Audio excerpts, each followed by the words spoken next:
Hi friends, Tamil kitchen கில்லாடிக்கு வந்திருக்கீங்க.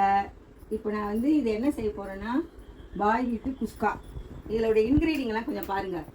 என்னென்னா இதில் வந்து முதல்ல எண்ணெய், நெய், பட்டை, லவங்கம், சோம்பு, இது கரம் மசாலா, இஞ்சி பூண்டு பேஸ்ட்டு, தயிர், உப்பு, கொத்தமல்லி, வெங்காயம், தக்காளி, ஒரு 5 வெங்காயமா 5 வெங்காயம், ஒரு 4 தக்காளி, ஒரு 3 பச்சை மிளகாய் நல்லா பெருசாக கீறி வச்சுக்கணும், கொத்தமல்லி, புதினா, ரைஸ் ஊற வச்சுருக்கேன். ஓகேங்களா? இப்போ என்ன பண்ணணும், முதல்ல நீங்கள் செஞ்சு பாருங்கள், நல்லா டேஸ்ட்டாக இருக்கும். ஈஸி தான், இது ஒன்றும் பிரச்சனை இல்லை. கொஞ்சமாக ஊற்றிக்கோங்க. ஏன்னா எண்ணெய் வந்து என்ன பண்ணுறது, வந்து நிறைய பேருக்கு வந்து எண்ணெய் நிறைய ஊற்ற மாட்டாங்க. அது மாதிரி நெய் ஒத்துக்காதுன்னு சொல்லுவாங்க. ஸோ அதனால் அது வந்து ஒரு ஸ்பூனில் ஒரு 3/4 ஸ்பூன் விட போதும். ஸ்மெல்லுக்கு தான் உங்களுக்கு டேஸ்ட்டாக இருக்கும், வேறு ஒன்றும் இல்லை. நான் கூட என்ன காயுதுன்னு இப்படி கை வச்சு பாருங்கள். அப்படின்னு கையை உள்ள விட்டுறாதீங்க. பட்டை, லவங்கம், சோம்பு, ஓகேங்களா?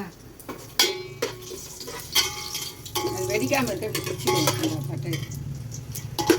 ஓகேங்களா? இப்போ நீங்கள் வந்து இஞ்சி, இப்போ அது வந்து போய் ஒட்டிக்கணுங்களா பாத்திரத்தில். அதனால் என்ன பண்ணோம், ஒரு புடி வெங்காயத்தை போட்டுக்கணும். வெங்காயத்தை போட்டுட்டு அதை கொஞ்சம் நல்லா வதக்கிட்டு கொஞ்சமாக ஒரு புடி நல்லா ஒட்டாது. கொஞ்சம் பெரிய பெருசாக இருக்கா பெரிய வெங்காயம் பூண்டு தள்ளி போட்டு அப்புறமா கூட இஞ்சி பூண்டு பேஸ்ட் கொஞ்சம் கொடுக்கலாம்.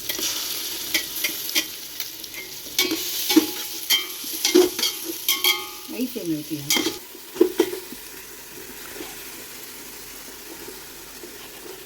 நீங்கள் வந்துட்டு பார்த்தீங்கன்னா கொஞ்சம் மீடியமாக எடுத்துக்கோங்க. பெரிய வெங்காயம்னா அது வந்து நல்லா நைஸாக அரைக்கணும், கண்ணாடி மாதிரி நைஸாக அரைக்கணும். ஸோ அப்போ வந்து பண்ணிவிட்டு இல்லை கையில் கூட இப்படி பண்ணி போட்டுக்கலாம். உங்களுக்கு சூப்பராக இருக்கும். ஒரு 4 வெங்காயம் என்ன போதும். 4 வெங்காயத்துக்கு தான் அரிசி ஊற வச்சுட்டேன், பாசுமதி ரைஸு. இந்த மாதிரி ஒரு சின்ன டபரா அந்த ஈஸியாக பண்ணிடலாம். குக்கரில் சில பேருக்கு அடி பிடிச்சிட்டு இருந்தாங்க, விசில் வரலன்றாங்க, டயர் சரியில்லை, அதெல்லாம் இதில் தேவையே இல்லை. அம்மா வச்சுட்டே இருக்கும்போது இஞ்சி பூண்டு பேஸ்ட் வந்து சுற்றிங்களா, அதையும் போட்டுட்டிங்கன்னா இஞ்சிலாம் உடம்புக்கு நல்லது. இஞ்சி நிறைய சேர்த்துக்கலாம். அந்த பேஸ்ட் வந்து ஒட்டாதபடிக்கு நல்லா இருக்கும். இந்த ஒரு 3 பச்சை மிளகாய் நல்லா கீறிட்டு போடுங்க. அப்போ தான் கீரி போட்டால் தான் உங்களுக்கு வந்து வெடிக்காது. பொடி பொடியாக இது பண்ணி போட்டிங்கன்னா சும்மா லைட்டாக கீறினா கூட போதும். அவங்களுக்கு கேட்டீங்களா? இப்போ என்ன பண்ணுறீங்களா, இந்த பச்சை மிளகாய் நல்லா வதங்கிடுச்சிங்களா, வதங்கிட்டு நல்லா அந்த அடியில் வந்து இஞ்சி பூண்டு இது பண்ணாதான். தக்காளி போட்டால் வந்துடும், உங்களுக்கு கவலை வேண்டாம், பிடிக்காது. தக்காளி ஏன்னா தண்ணி இடுது வாங்கிட்டுங்களா, ஸோ அதனால் தக்காளியே போட்டு நல்லா வதக்குங்க. வதக்கு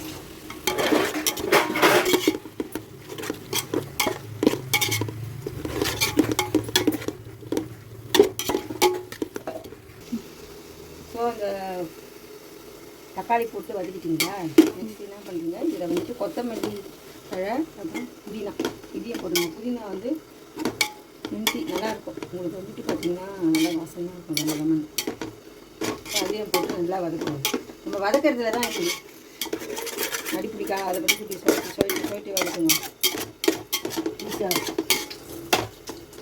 ரபரால் தான் நல்லா வதக்குவாங்க, அந்த டேஸ்ட் கொடுக்கும். அதில் என்ன பண்ணணும், மிளகாத்தூள் ஒரு 2 ஸ்பூனு, அப்புறம் சிக்கன் மசாலா ஒரு 2 ஸ்பூன்.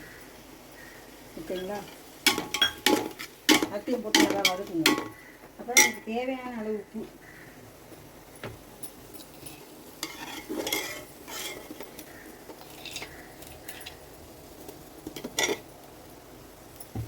தேவையான 4 ஸ்பூன். ஓகேங்களா? இதையும் போட்டு நல்லா வதக்குங்க. தயிர் எதுன்னா உங்களுக்கு டேஸ்ட் இல்லைங்களா, எல்லாம் வந்து ஒன்று சேரும்.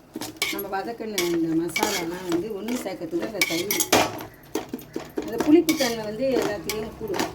ஏன்னா நம்ம காரம் போட்டிருக்கோம், பச்சை மிளகா, அப்புறம் மிளகாத்தூள் போட்டிருக்கோம், அப்புறம் பார்த்திங்கன்னா வெங்காயம்லாம் போட்டுக்கோங்க. இதெல்லாம் தூதாகும். இன்க்ரீடியன்ட்லாம் எல்லாம் நம்ம வந்து போட்டு வதக்கிட்ட பிறகு இந்த டம்ளர்லேயே வந்துட்டு அரிசி எடுக்கிறீங்கன்னா இதே டம்ளரில் 1.5 டம்ளர் தண்ணி. ஸோ இதில் வந்து நான் 4 போட்டுக்கிறதால 6 தான் எடுக்கணும். 1.5னா கணக்கு பார்த்துக்கோங்க, 6 ஆச்சுங்களா. எக்ஸ்ட்ரா ஒரு டம்ளர் வைங்க.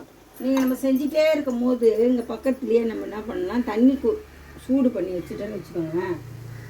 கொஞ்சம் ஈஸியாகிடும். ஸோ இந்த தண்ணியை எடுத்து பத்திரமா ஊற்றுங்க.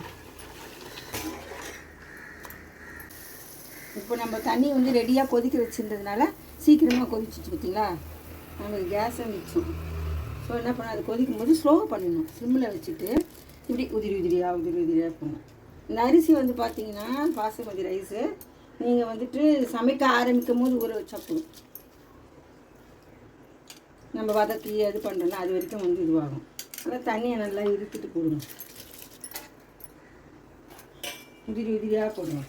நல்லா ட்ரை பண்ணி பாருங்கள், நல்லா இருக்கும். செமையாக செஞ்சு பார்க்கலாம். பால் குஸ்கா நல்லா கலரிட்டு லைட்டாக கலருங்க. ரொம்ப கலர்னா உடஞ்சிடும். ஸோ என்ன பண்ணணும், ஃபைனலாக ஒரு சில்வர் பாத்திரத்தில் தண்ணி வச்சுருங்க. வெயிட்டுக்கு நம்ம டம் போடுவாங்க இல்லைங்களா பாய் வீட்டில், அது மாதிரி வந்துட்டு ஒரு ஸ்லிம்மில் வச்சுட்டு 20 மினிட்ஸ் வச்சா போதும் உங்களுக்கு. லாஸ்ட்டாக என்ன பண்ணுறீங்க, அதை கொஞ்சம் கொத்தமல்லியும் புதினாவும் எடுத்து வச்சுருக்கு. இந்த மேலே வச்ச தண்ணியை எடுத்துடணும். டம் போட்டோம் இல்லைங்களா. ஸோ அதுக்கப்புறம் இப்போ திறந்து பார்த்தீங்கன்னா 20 மினிட்ஸ் சிம்மிலே தான் வச்சுருக்கணும். ஸோ இதை வந்து லைட்டாக அப்படி கலரிடணும். லைட்டாக ரொம்ப உடைக்காத பாருங்கள். ஒரு தண்ணி கூட இல்லை பார்த்தீங்களா, எப்படி பார்க்க உதிரியாக அப்படியே பலன்னு இருக்கும். அவ்வளோதான். 20 மினிட்ஸ் நீங்கள் என்ன பண்ணீங்க, சிம்மிலே வைங்க, ஹையிலே வைக்க வேணாம். இந்த தண்ணி வச்சுருக்கிற இதுலேயே ஹீட்லேயே உங்களுக்கு டம் ஆகிடும், பலன்னு வந்துடும். அவ்வளோதான். ஆஃப் பண்ணிவிட்டு இது மாதிரி லைட்டாக கலரி விட்டுட்டு பரிமாறினீங்கன்னா சூப்பராகிடும். இது உங்களுக்கு பாய் வீட்டு பிரியாணி. லாஸ்ட்டாக ஃபைனலாக என்ன பண்ணுறீங்க, இந்த மிச்சம் வச்சுருந்தோம் பார்த்தீங்களா, கொத்தமல்லி தழை, அப்புறம் வந்துட்டு இலைங்க, புதினா இலை, இதெல்லாம் போட்டு இப்படி டெக்கரேஷன் பண்ணால் அதோடைய ஸ்டாரெல்லாம் உங்களுக்கு உள்ளே ஏறிட்டு நல்லா ஸ்மெல் கிடைக்கும். ஸோ இதான் பாய் வீட்டு குஸ்கா. சூப்பர். தமையால் கிச்சனுக்கு பார்த்துட்டு சப்ஸ்கிரைப் பண்ணுங்கள், பெல் பட்டனை எடுத்துங்க, லைக் பண்ணுங்கள், ஷேர் பண்ணுங்கள், கமெண்ட் பண்ணுங்கள். தேங்க்யூ. அடுத்த வீடியோவில் சந்திக்கலாம். பாய் பாய்.